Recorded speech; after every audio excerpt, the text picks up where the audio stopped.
North Carolina's midterm elections will happen on November 6, 2018.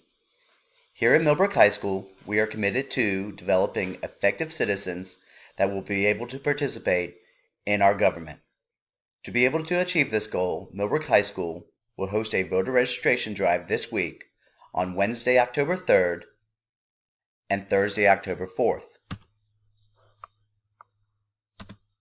Students will be able to register to vote or check their registration status in their American 1 history classes, American 2 history classes, Advanced Placement U.S. history classes, junior and senior level IB history classes, and we will have a table during all 3 lunches on Wednesday and Thursday in front of the main office.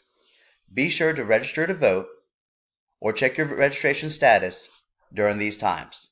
We hope to see you out on November 6th.